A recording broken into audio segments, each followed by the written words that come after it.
All right, welcome back to Blue by 90. I'm Justin, joined by Jack, Kalen, and Tanner today. It is January 3rd, and the Michigan Wolverines are playing for a national championship.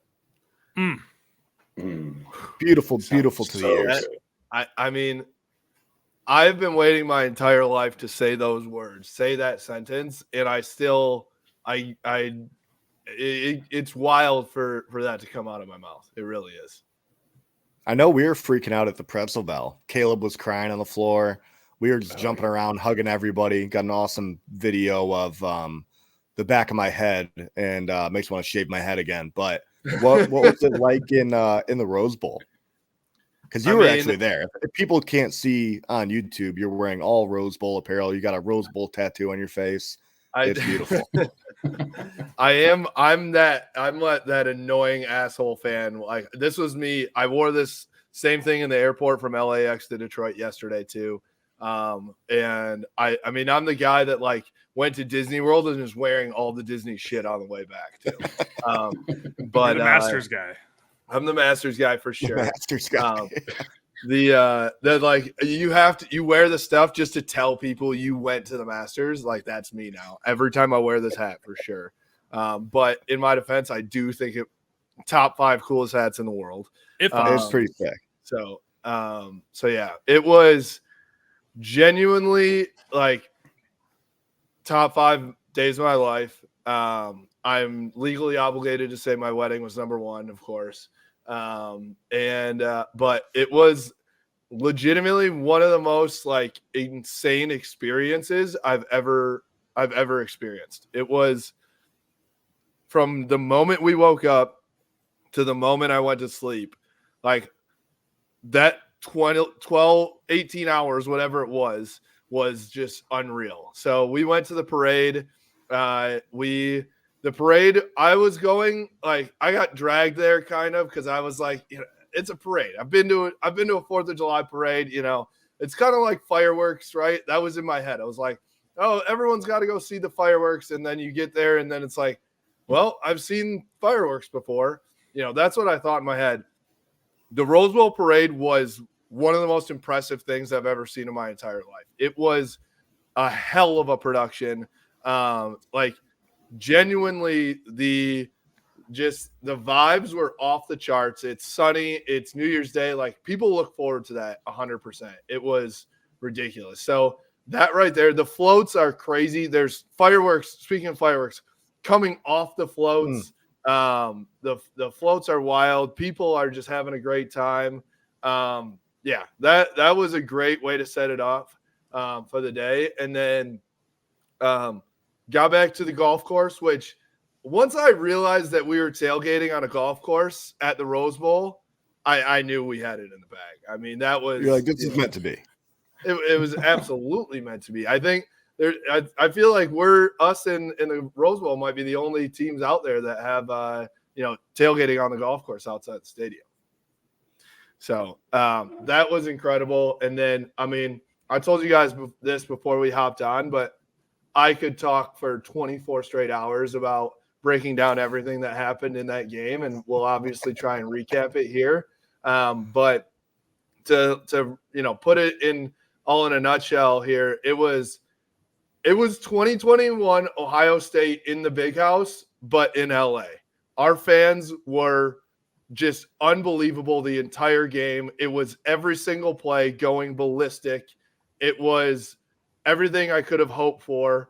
And the setting that is the Rose Bowl is crazy. It is just like, it is an unbelievable setting. And then overtime happens in our end zone. I mean, I'm lined up, as you can see in the picture that I posted on Twitter. I'm literally lined up with the goal line. And CJ, our guy, was on the sideline at the end zone at the pylon. Unreal. Like, he had an even better seat than me somehow and got just ridiculous views. But, I mean, to have it all right in our face right there, and to go score, have Blake go score on that first play, and then JJ comes over and pumps the whole crowd up. I mean, it was the most roller coaster of emotions thing. We'll get into a lot of the ups and downs of that game, but holy shit, that I've been to a lot of football games in my life.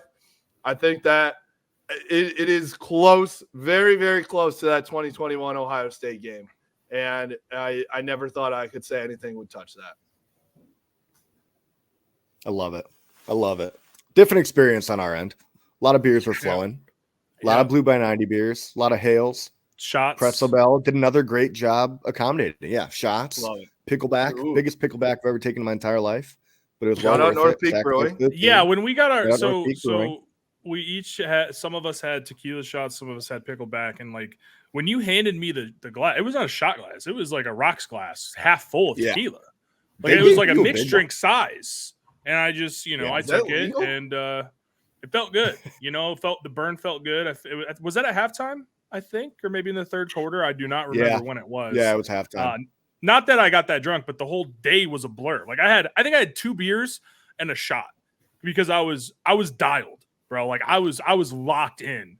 And so like, I feel like at the preface when I tell people like, yeah, it was a blur. I don't remember a lot of it. Like I do because I go back and watch the highlights, but like moment to moment, I remember the plays, but like in between it was just a blur because I was like so nervous, so focused, so tensed up. And it was such a roller coaster of emotions the entire game. Like from the first play, oh my God, throw it away a little harder. Thank you to that Alabama DB for having his heel barely touching out of bounds. Like I wanted to throw up. I still haven't been able to watch the whole game back yet because I flew home all day yesterday and I've been working all day today. So there are a lot of those plays. That one was that not just like, oh my God, we're gonna TCU it. We're gonna TCU. I was like, it. yeah, that's exactly. It's like, oh fuck, here we go again. What I was like, hey, only up from here. True. And then thank God they started talking about how his foot was on the line. Caleb was like, his heel's not touching. And then they show the sideline angle from the pylon, basically from the end zone. And you could see his heel clearly on the ground. And we all were like, oh my God, thank God. And then the vibes were high because the defense got after it on that. Well, can we talk about just the fact that we're 7.5 minutes in and we haven't gotten past the first play of the game yet? So we'll get to this, Justin, but on this topic, because you mentioned didn't see it on the broadcast. I don't know what your viewing angle was. Yeah. What did it look like on the double pass? Because we all were like, oh my God. And then he caught it and threw a dime with that. You see that he had no laces, off his back foot. The picture that Patrick Barron posted looked like his eyes were closed. I honestly think they were. And I don't know how, but he put it perfectly to Roman. From my angle, it was just like complete chaos because you're like, oh my God. Like, you're going all over the place. And, it felt like there were those types of plays 100 times in that game where it was just like, and somehow we ended up on the right side of it. I have no idea. Honestly, the best way I saw, we were watching Pat McAfee the next day, who he's all over the place. Sometimes he loves us. Sometimes he's a complete hater. So I don't really even know. But he said, normally he said the reason why I thought that Michigan was going to lose was because I believe in the football gods. And he said, with all the stuff that's gone on this year, he was like, the football gods are not going to let them win this game. Right. And then he's like, I saw them win that game and they had the football gods on their side like 99% of the time. And he was like, now I think the sign stealing is bullshit. And so it's like, which is an interesting take because the muff punt leads to 7 points. Oh God. Alabama has a muff punt that the freshman returner immediately hops on. You have the flea flicker, which would have potentially been a touchdown to Tyler Morris. The double pass would have been a touchdown. They ended up scoring later in the drive, but still, it would have been a touchdown if it was a clean, if they had that play clean, because I think it was Roman was wide open. Yeah. So that's an interesting take for a team that also missed an extra point because of a bad snap, missed a field goal, and then Alabama's kickers drilling 50-yarders. Like, I think Michigan overcame a lot in this game to win. So that's an interesting take from him, just coming from somebody who watched the game. Not to mention the 1 yard away from a safety to lose That the game. too. I didn't even think about that. Oh my God. We need to let's get through it because we need to talk about that at the end. I think I've got some things to talk about because I could spend an hour on just that play alone. I think of how my heart just dropped. But yeah, I mean, honestly, I got to halftime and I was like, outside of Samaj's punt, they didn't do shit. I was telling everybody around me, we're the better team. We're literally the better team. And there's no doubt about it. And if we act like it, if we play like it, then we'll win this game. And I still believe that. I still believe after everything, we did overcome way more mistakes than they did and won the football game. But we were the better team. And going into that halftime, I'm sitting there like, I truly believe. Now, then the third quarter comes. And Nick Saban is Nick Saban for a reason. Halftime adjustments, you go back to putting in Tua at halftime and winning a national title, and it's like, holy shit, he's going to do it. I mean, I don't know about you guys, but at the end of that third quarter / the beginning of that fourth quarter, I was down bad, man. Donovan dropped that pass, and I was like, I didn't think we had it in us. I thought all the dog left us. I thought there was no shot that we were going to be mentally tough enough to come back from that, because when they sang Dixieland Delight, I mean, that was one of the most electric things of all time. So they played so did they show that on the broadcast? I don't know. Yeah, I've seen it. I've also seen Mr. Brightside from Alejandro's Twitter as well, which was electric. So they did Mr. Brightside for us right before we went out on one of the defensive possessions in the third quarter. And they played it perfectly. We went nuts. It was awesome. We unfortunately, I think that was the drive that they then scored a touchdown on. So we had all the momentum. They overcame it, and they went and scored. Then they immediately go to Dixieland Delight after they score the touchdown and play it going into their biggest time on defense all day long. And the place was going nuts. So I was like, holy shit. But one thing I want to give our crowd a lot of credit for was in the middle of Dixieland Delight, their side is going nuts. And we started a Let's Go Blue chant that nearly rivaled Dixieland Delight. And I was like, I felt like, and a lot of the guys on the team said this in postgame, that helped. It truly helped us to keep our mojo instead of just losing it completely. I love that.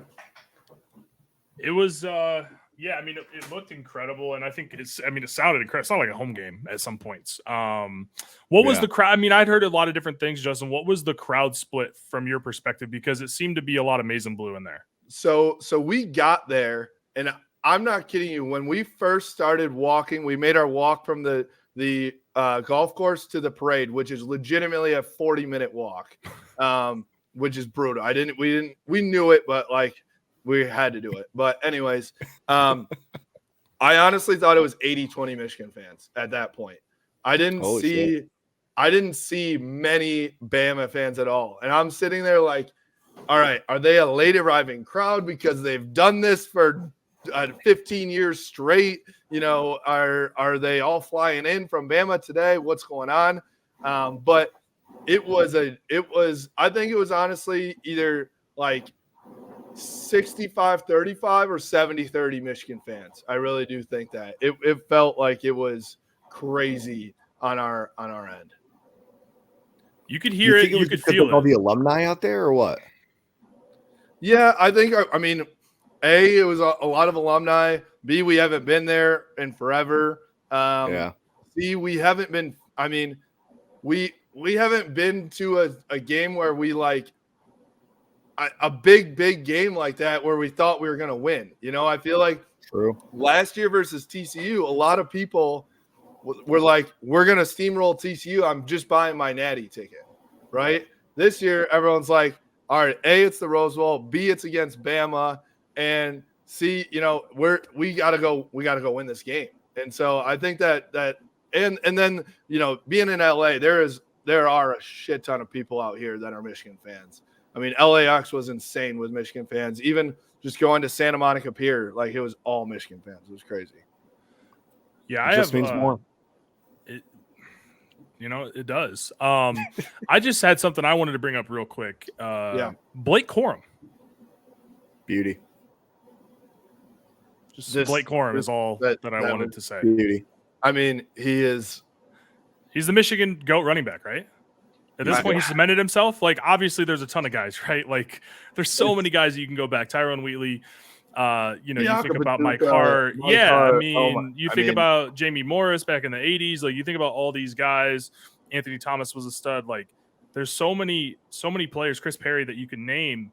But to step up in the biggest games of Michigan's season the way he has, I saw this on Twitter. I don't remember who posted it, so I apologize for not crediting you. But Penn State, 20-plus yard rushing touchdown, game winner. Ohio State has the 22-yard touchdown run. That's massive. That puts Michigan back on top. They don't ever relinquish that lead. And then in overtime, the 20-some-yarder that puts Michigan up 27-20. They never give up that lead. Like, how many big moments? He had the 4th and 2. Like, that may be one of the most important plays in Michigan football history. I mean, I saw somebody say it, 4th and 2 on our own, 30, right? Close to it. With, what was it, 4 minutes left? Three something and 3 timeouts, yeah. This was an awesome take that I absolutely love to see on Twitter. Ryan Day punts that football. I saw that too. He 100% does. He 100% does. That is the most devastating thing you could ever say about somebody in terms of softness, and I think it's so correct. And even 2019 Jim Harbaugh maybe punts that football, honestly. But I think that he believes in his guys so much, and they believe in themselves. It's almost Dan Campbell-esque a little bit now, where it's like there was never, I don't think it ever crossed anybody's mind that they were going to punt that football. No, I don't think anybody at Pretzel Bell, we were all like, yeah, go for it. It's the right move. Yeah. Because you need to generate some sort of positive momentum for yourselves, right? Because if you punt it away and Milroe, breaks off a scramble or two, they're potentially in field goal range anyways. And now the game's over. So also, how about that throw? Because that ball was inches from being tipped. I mean, you go back and look at it. I mean, it's so close. And JJ gets that out there, puts it right on him. Roman, what are you doing, Roman? I felt bad in the moment because everyone around me, because I was livid. And I knew that Michigan had the first down, but I was like, yards are at a premium right now. And like everyone's like, it's okay, you still got the first down. And I was just screaming. And then of course, what does number 1 do? Goes back and he makes up for it. Like Jack was like, dude, it's okay. And I was like so mad. I'm not gonna repeat what I said. I was like freaking out. Well, it was, you never saw his helmet, like you never saw his face mask. You only saw the back of his name. Like there was a chance that was the dumbest penalty of all time. Like there was no shot. He didn't even try to he full on bench pressed him. And then I said it to Zach right after he scored. I was like, thank God he just did that and you totally redeemed yourself. Oh my God. I gotta get this. That blue. I missed the Blue by 90 beers out in LA. I got back here and they taste damn good. So shout out North Peak Brewing because it doesn't get better than this. So no dry January for you. How are we? I mean, hasn't everyone's plans just been thrown to the wayside? I've given myself a few mulligans. I'm like, you know what? Yeah. We got the semifinal game, then we got the Natty, then there's like a brew fest or beer fest going on in Toledo that I'm going NFL to. playoffs, dry January when there's no football on TV. My New Year's resolution is to set achievable goals. And if I'm saying that I'm going to do dry January during this incredible Michigan football run, I'm kidding myself. Why would I do that? I mean, we've got a Natty on Monday. Very achievable. We've got a Lions home playoff game, by the way. I know we're not a Lions podcast, but that's always exciting. So I did the same thing, Jack. I told myself January 1, January 8, would be the 2 days that I gave myself to drink. But I'm going to try to keep myself to dry January. But that North Peak Brewing, man, they do something to me. It's tough. Doing something right there. Diabolical, Hail, Blue by 90. So many good beers. They got some fruity flavored beers. Like they just, they crush it. They hook us up. So shout out to North Peak Brewing, man. It felt damn good getting that check at the end and going, we just spent $200 on $1 beers. Of our own beer that we all have a bunch of. That would literally we have like cases of it in our garage. I'm not joking when I say it's stacked as high as tall as I am tall. I thought about that as we were buying the Blue by 90 beers. I'm like, you could use this to money launder, right? Just buy your own beers back somehow. Oh yeah. I don't think we're supposed to say that on. Shit, my bad. I mean out Pretzel Bell.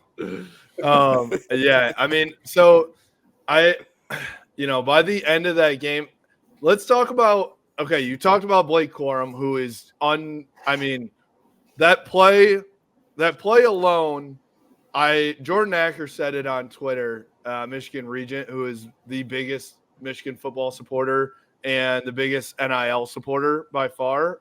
Just a little tidbit there.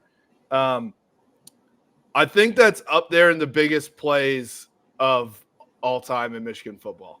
Absolutely like that is I know Desmond's punt return is unreal, right? Like that, it was like just the most ridiculous play, but I don't know a play with the stakes higher, like on that game, to make that play, that jump cut, he fucking Houdini'd it. How did he do that?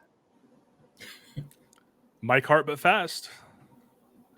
Oh my God. I got to give my guy Amir at Thrive Training. Go check it out, Thrive Training, because he texted me after and he sent me videos of Blake literally doing jump cut drills this past summer with him.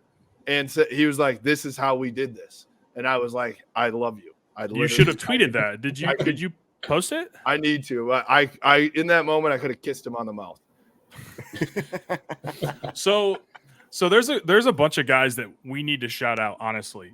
Quentin Johnson. Now I know Michigan didn't capitalize on the fumble. He makes a hell of a play on Milroe. Milroe has the ball, facing the defender in his right hand, and QJ makes a hell of a play.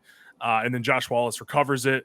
Keon Sabb. Real quick on that play. Sorry to interrupt you. Quick on that play.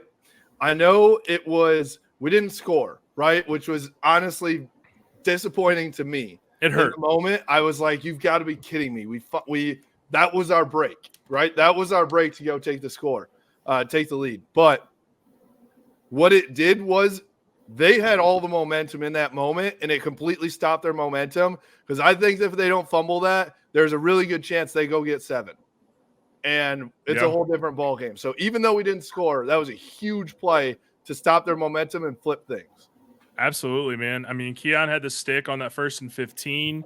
Josh Wallace, did he have the tackle on that made Bama punt in the last minute? I believe he came down on the running back where they showed man, and then he dropped into his zone, and then he came up and stuck the running back for like 4 yards. And then he also had the tackle on Burton at the 3.5, which made that a lot more difficult for Bama on that 4th and goal. Also, Mason Graham is a absolute monster. That 2nd and goal, I mean, the dude went nowhere. It was a 4-yard loss because that's exactly where he started in the backfield when he got the ball. We made their O-line at times literally look like MSU this year or East Carolina. Like we were mauling them. Also, a couple other guys to shout out. You already said it, but I interrupted you. Keon Sabb just coming in a absolute clutch moment and making a hell of a play from 15 yards back. Rod Moore made a ton of great plays. One was a open field tackle to stop Milroe at the 7. There are so many guys that Mike Braden Barrett, McGregor. Going back to those first couple drives, I was like, they're literally going backwards right now. Can we talk about destroyed at the line of scrimmage? And that was one of the biggest talking points going into the game was Alabama line, right? All this, Nick Saban always has a great offensive line. And the fact that we were just able to manhandle them just speaks volumes to Sharon Moore, to Jesse Minter, and just what they've been able to accomplish on that defensive side of the ball. I love that team. Have we talked about Josiah Stewart yet? No. So he had the sack, but the last play of the game, J.C. Latham, 5-star coming out of high school. I'm looking at his draft profile right now with kind of just every single website, and it's all top 10, top 20, first-round guy. He has about 70 pounds on Josiah Stewart, and Josiah Stewart put that man on skates. And that was what really made the play. I think Michigan probably still gets to stop without that, but that was an unbelievable play by a guy we all know he's been really good this year, but I think it goes back to kind of the last month of how people view Michigan versus Alabama. Alabama's got 18 5-stars. Alabama has more 5-stars than the entire Big Ten combined, right? And so, Michigan doesn't have the talent to compete. Okay, I'm sorry. I want to touch on that for a second because, listen, I know this was definitely not the best Alabama team of all time, right? I think we can all agree on that. But just because they didn't play unbelievable all year long doesn't mean they were any less talented than any of these other Bama teams. That yes, I would say Jalen Milroe's not quite the QB, especially as a passer, but he's an incredible athlete. When he gets the ball in space, he is nearly unstoppable. And like to your point, Tanner, they had just as many 5-stars and 4-stars on that team as any of their national championship teams. Yeah, I think it's a little bit, it discredits Michigan because, again, going back to the last month, leading up to it, Michigan can't hang with the SEC speed, the SEC strength and size, and they've got. I mean, this is the most talented Alabama team on the 24/7 composite ever, by the way. Yes. So it's not for lack of talent. Wow. Maybe not the development. They obviously, not to say churn, but like they go through coaches because Nick Saban's amazing. He's probably one of the best ever at identifying coaching talent, and then they get another job and they move up the ranks, right? So maybe not the development they've had in the past, but I think it just really discredits what Michigan was able to accomplish because this is still a really good Alabama team who beat Georgia, and that's all we heard about the last month, and they lost to a playoff team in the second week of the season, right? So it's like we're discrediting what Alabama actually was, and it's like you can't have it both ways. You can't hype them up leading up to the game and then after the fact, like, oh, they actually weren't that good. And it's still Nick Saban. As well as the Georgia people that are like, Georgia would be favored against Michigan in this national championship. Well, the unfortunate thing is that you didn't fucking win, so it doesn't matter. You know what they say about my aunt? You know what I mean? Like, what are we talking about here? Like, I don't get how we're like, well, if it didn't happen. Tanner, here's what it is. It is anything. If they've got to do anything to say that Michigan is not good, they'll do anything other than admit to themselves that Michigan is a good football team. And you want to know, all right, our good friend Lindsay O, the Buckeye fan. She blocked me. You want to know what, too? I need to tweet this as well. I just realized it yesterday. Jay Book blocked me yesterday as well. And I have literally never interacted with him in my entire life. So that was just like a badge of honor. Love that. But Lindsay O said it and she's, maybe the worst account on all of Twitter. So I don't even know why I'm giving her recognition. But she said something to the effect of like, yeah, well, this is the worst, college football year of all time. There was never a dominant team. There was never a number one team. Hey, Lindsay, I have some news for you. Michigan was the dominant team the whole time. I hate to say it. I hate to tell you, but Michigan was that team. We're not stuck in the room with you. You're trapped in the room with us. Exactly. Type vibes. Yeah. Well, I had a nice tweet after I think after November 25th. I think something happened on that day, and then I tweeted something. It wasn't that mean, but it was kind of mean. It was kind of funny though, and so she blocked me. But they're a special breed, man. Like they're still I tweeted today, and I've been a little more free with the cursing on Twitter. I typically just my name's on it, right? Like you can go look me up and stuff. I don't like that, but I've been a little more free with it, and it's just like they have yet to shut the fuck up. Like I don't know. Will they shut the fuck up next Monday? Probably not. How can you keep talking, bro? Because they would clown us if we as Michigan fans in early 2015 were talking all this shit. They would clown us, and rightfully so. And now the shoe's on the other foot, and they just want to keep talking. They want to talk about their transfer portal quarterback from Kansas State, who was Adrian Martinez fucking backup. Congratulations. Good luck to you next year. We still got Mason Graham, Will Johnson coming back. So good luck to you. Dude, I need the like ref helmet cam when like Tanner's like going on a rant and he's just like in my face like Jim Harbaugh. Just a huge amount of chaw in my lower left lip. Like I think that's the best part is you could just see that poking out of his bottom lip. Dude, I just can't with some of these people, man. It's like and there are some folks out there, and I'll say this: there's a majority of the Alabama fans that I've seen have been complimentary and giving credit to Michigan, and they understand big boy football. They know what it's about. They know it's not a level playing field. It's never been a level playing field. Otherwise, teams don't win 6 championships in 12 years, right? Or 14 years or whatever it is. So they get what it is. But I just find that just very, very interesting that a certain fan base, and then there's another fan base. Oh, how can you talk about anything right now? Your basketball team sucks. The one thing you hang your hat on, like, are we talking about the one down the road in East Lansing? Yeah, I saw one of them call Michigan TTUN. Brother, look at a fucking map. Yikes!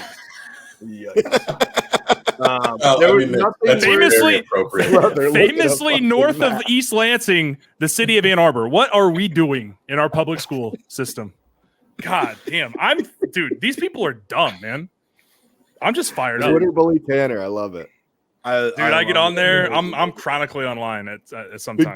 Well, here's the thing about all that is, we're playing in the fucking national championship, and nobody else is. None of those other teams are, and yeah. So that's where I stand on it. Is like I you know who had the best rant of all time? It was a 1A 1B situation with what Tanner just did, but. Chris Jenkins after the game. I posted it on our Instagram, so go watch it. But the best line was, keep doubting us, and then you're going to have to watch us do it.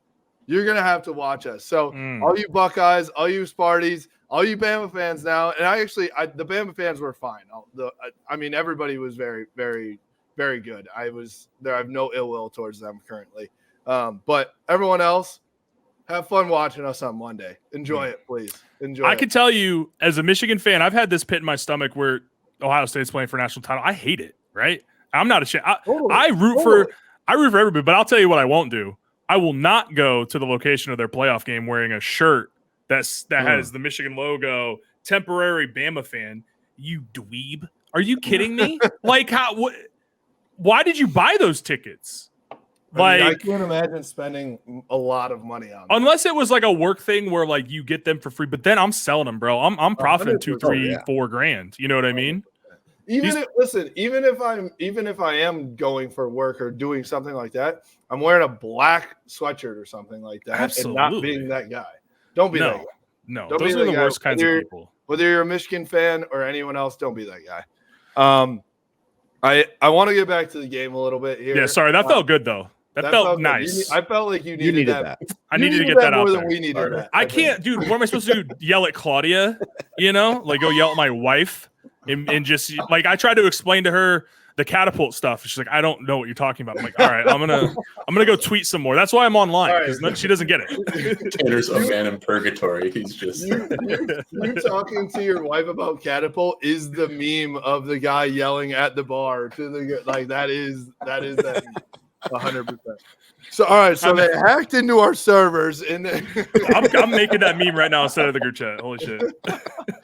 Holy shit! Oh shit! All right, but I mean, I think we talked about Blake's run, but I think that the drive to go tie the ball game was, I mean, is that also up there as in the biggest, best drive of all time, possibly? Absolutely. That's like a top 3 Michigan drive in my lifetime, I feel like. How many times as a Michigan fan have we been like, okay, we just need, to do X, Y, and Z, and we just can't seem to do it at the right time. Think about back to Kalen. Think about back to John O'Corn, right? You Exactly. know, I'm not saying that is an equivalent team to what we have right now, but like all you're saying in that moment is like, all we got to do is this, right? Or even 2016 Michigan, Ohio State. All you got to do is this. You know, all you got to do is stop them. All you got to JT for 6 inches. Shout out JT Barrett for coming into our tailgate. But 6 inches, you know, 2 inches, whatever it is, like It's the all same. you got to do. But what'd you say? So that's about the same. Well, dude, I mean, Relatable. if you have a good personality, it doesn't matter. But you're right, Kalen. Like there are so many times throughout our young careers. I like to call ourselves still a bit We're young of watching Michigan football, and how many times even last year the TCU game. It's like there's a minute left right on the clock at the end of the game, and you can go down and win it. And unfortunately, we weren't able to. So for them to go do that and the way that they did it, I mean, like you said, Blake's the 4th and 2, Roman's tipped catch. I mean, are you kidding me? How is that still a spiral? I know. I have no idea. I have no I don't idea. know how we think even that's like the jumped cool that thing. Like high. we talk about the drives and how great the drives were, but like every player that was supposed to be like a star and a playmaker this year for this team had an incredible, at least one incredible play that they made. You're right. Like Braden McGregor, everybody was excited about him making, being the next Hutch, or I mean, probably a bad comparison, but being that next great DN for Michigan. He had a huge sack on that first drive for Bama. You see Mason Graham, who's like an up and coming star. He's a sophomore. He had a great freshman year, but he made a huge play on that overtime drive. And then Roman has, a couple great plays. Blake has some incredible runs and plays that he makes. JJ, I mean, that when we were talking about that throw that he made to Roman on the throwback from Donovan, the catch he made to make that throw was just incredible. He OBJ'd that shit. He literally OBJ'd that shit. I mean, there's so. Remember, I mean, this is one of the. I know you guys know. For me, I'm sick in the head, and I like to rewatch all the games that we lose that are big games. Now I've got a game that we can go back to that's like exciting, and I can like rewatch. And I'm not watching 2016 OSU or last year's semifinal against TCU anymore. There's like a close, exciting game that means more than anything than any other game I've had in my lifetime that we can like rewatch and like we're living through. It's fucking Jack, awesome. when you watch those games, I'm now moving forward going to envision you just as Happy Gilmore taking the pitching, the batting machine or whatever. 365 days till next year's trial. Jesus Christ, what I can't think of what that's actually called. Holy shit, pitching machine. Know. I don't know. Either way, you are sick in the head. Do you guys remember in the preseason when the Big Ten Network went to Michigan's fall camp and there was a video of JJ just catching a ball exactly like that, and everyone's like, "Oh, that was so easy." And then the fact that he pulled that out in a game in a moment that could have completely turned that game on its head and was able to flip his hips and throw that ball with his eyes closed is just like poetic justice. I mean, if he doesn't catch that one-handed, tips it, whatever, that's a fumble. Yeah, could have been a scoop and score. It's going the other way. Which, all right, it's time to talk about the Jake Thaw. I mean, from my perspective, I'm on the other side of the field. So I cannot really see very well what goes on. There's a bunch of players that are running down there. I obviously realize that he muffs it, but I can't see what happens after that because it's just chaos at the goal line there. Jake, I love you. He's literally the nicest team on the planet, nicest player on the planet. And every single guy on the team said if there was somebody to date my sister, it'd be Jake Thaw. So I'm going to preface everything I say here with that. I love you. Get the fuck out of the way, man. Just get out of the way. Just get out of the way.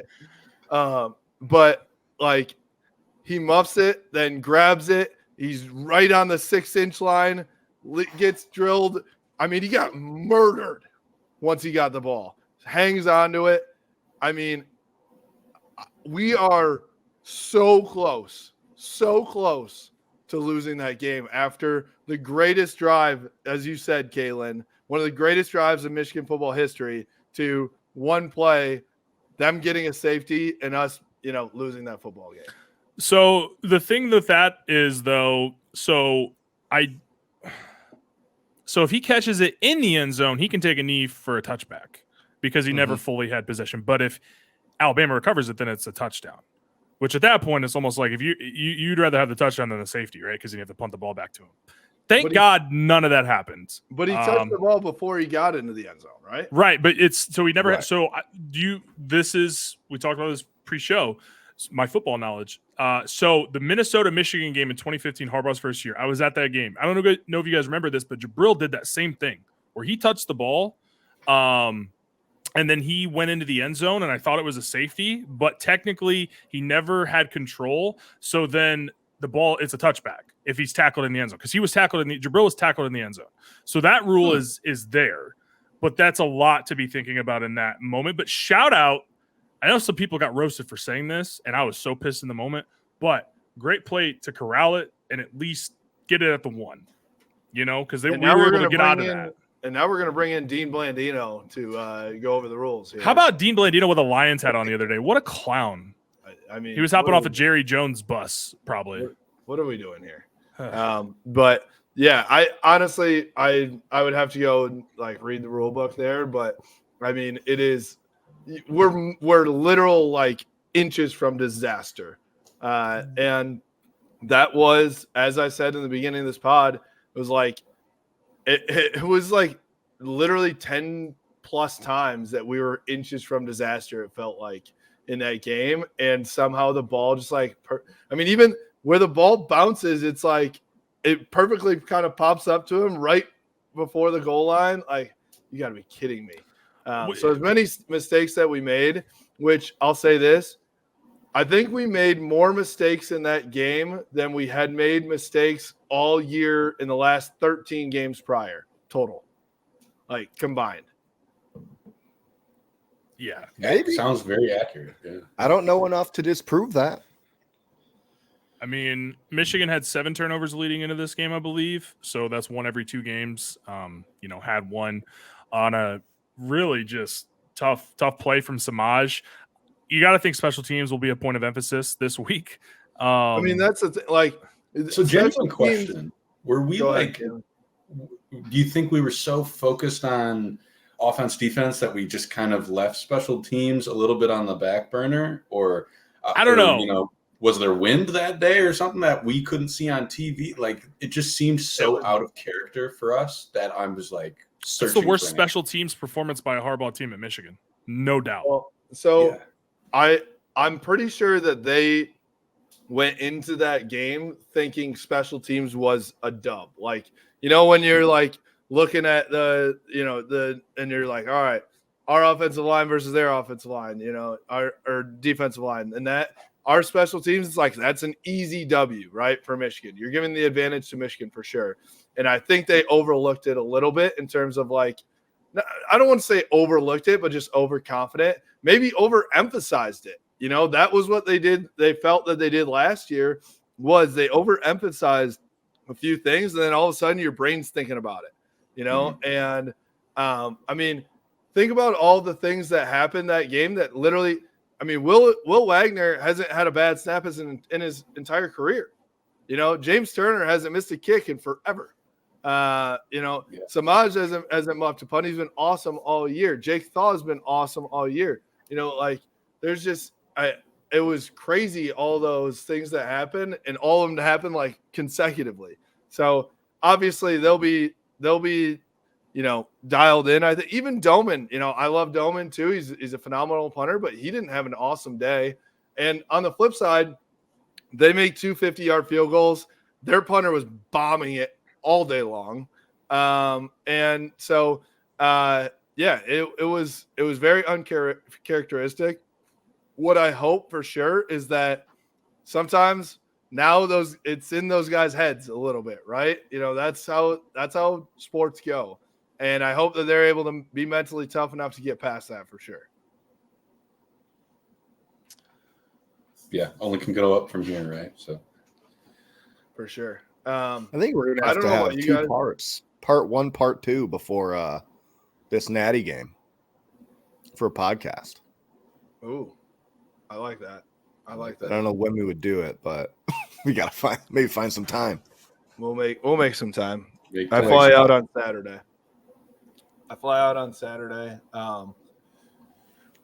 It is. You want to know what people don't talk about enough is just like how quick this turnaround is. You have for the team, you have 30 days to prepare from the Big Ten championship to your Rose Bowl game. Then all of a sudden, it's 7 days that you have to prep for the biggest game of your life, and it's just crazy, especially when you figure out travel. I think they leave on Friday. So, like, they got back on Tuesday. They have Wednesday, Thursday here, and then dip out, go to Houston on Friday. And it's like, okay, it's just a whirlwind. It's kind of Final Four-esque in that sense where it's just like you barely have time to breathe and think about anything. So it's just crazy. I'm good with it because clearly having a month to prepare isn't always a positive. Yeah. So I said this at the Pretzel Bell on Monday. There's only a week now. So for whatever reason, like this coaching staff seems to be a lot better preparing on a shorter notice than they are having an entire month to prepare for whatever that reason is. Although let's talk about the coaching staffs for a minute. Sherrod Moore, Jesse Minter. Oh my unreal. God. Oh my Unreal. God. And we say them because they're the leaders of those groups, right? But there are probably 100 people underneath them, analysts, coordinators, all these people that are helping to build those game plans. But I mean, Sherrod Moore, let's start with the offense. Like, I think they said it was every play except for 2 plays all game had pre-snap motion. I mean, he had Nick Saban in a fucking tizzy. Like, they had no idea what to do on defense for a lot of those. And then talk about not knowing what to do. Jesse Minter was dialing up blitzes where Jalen Milroe was seeing red. He had no idea where to go, what to do. He didn't have a chance. Their center, who now is already in the transfer portal, by the way, entered today. Oh, yeah. He was shitting down his leg the entire game. That was unbelievable. I think Unnecessary Roughness had a really funny tweet where they said, like, the center is transferring. And they're like, oh, I hope this wasn't a snap decision. I thought that was clever. Made me giggle. Hey, another good pun for you. Speaking of Unnecessary Roughness, Max Bredesen had a great game. Oh, I can't believe we haven't given a shout out to Brady. Brady, I mean, just a dog. Talk about on that last play or on Blake's last play, he mauled his guys. Just like set the tone. Same with Carson Barnhart. Shout out Carson. Shout out Carson for stepping into that guard role. Shout out Trente Jones for stepping into that tackle role and dominating. Yeah, I don't think he gave up a single pressure, by the way. Wow. And that's insane. That Blake touchdown, Barnhart getting all the way from his right guard spot out in front, making a block. Like, just these guys rock. They're just awesome. I mean, we've been fortunate to talk to some of these guys, and they're just all great dudes, and they all love playing with each other, for each other, making big plays. Like, they're all excited for each other. Like, every time there's a big hit on special teams, JJ's pumped up. Like, it's just awesome, man. Like, it truly is a team that plays for one another. And in this era, that's awesome. I couldn't agree more. And I think you want to know the kind of the epitome of that, the epitome of this team being a true team and not having they have stars, but it doesn't matter who makes the play. They don't care.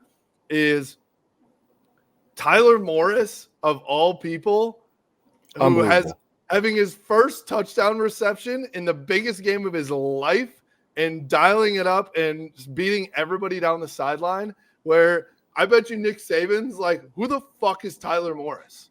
Dude, we were talking about it when the play was going down. I was like, I thought he was going to step out at the 20, and he just turns the corner and just flies down the sideline. I mean, he's from Illinois, so he's not that quick, but I mean, that speed was impressive. I didn't know he had that in him. I mean, he just put on the burners.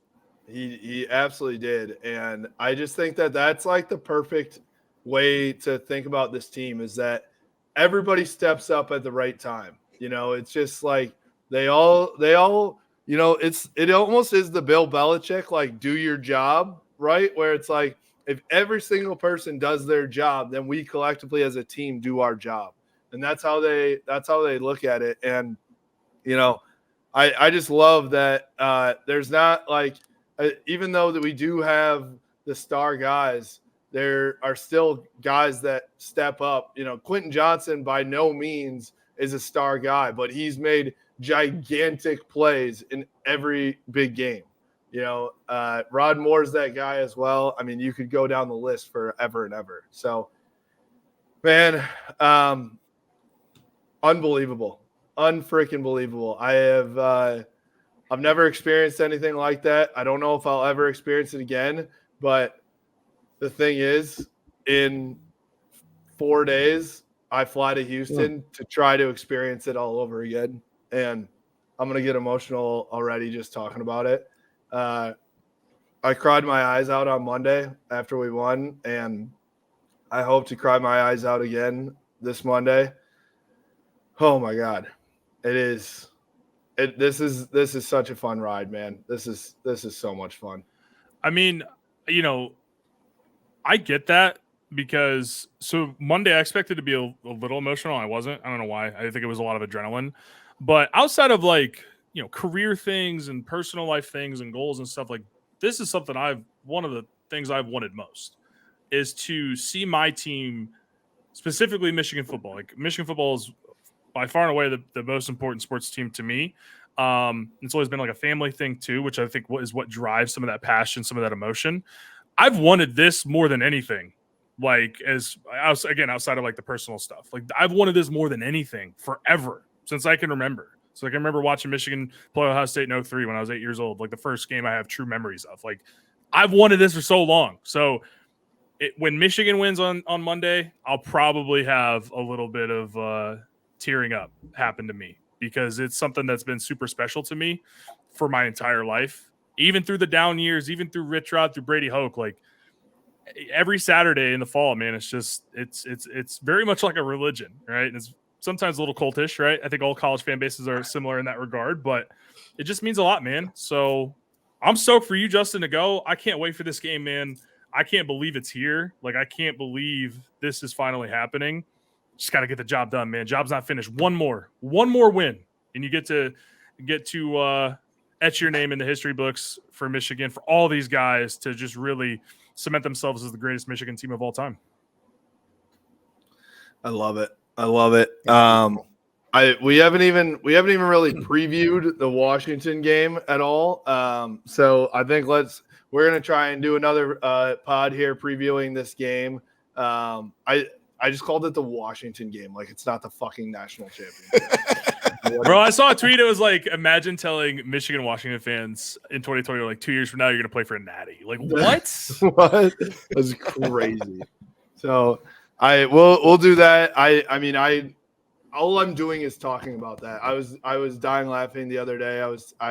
We were talking about it for an hour straight. We changed the subject for like literally 30 seconds, and then I was like, hey, you guys remember that play that happened? And I just changed it right back. I was like, this is literally the only thing on my mind right now. So yeah, man, it is it's very surreal that it's here. Soak it all up. I've said this, I think, for the past 3 years, honestly, is like, enjoy this ride, man. This doesn't come around very often, man. This does not come around very often. You can ask some of the old heads of Michigan football, man. This does not come around. So if you're out there listening, enjoy it.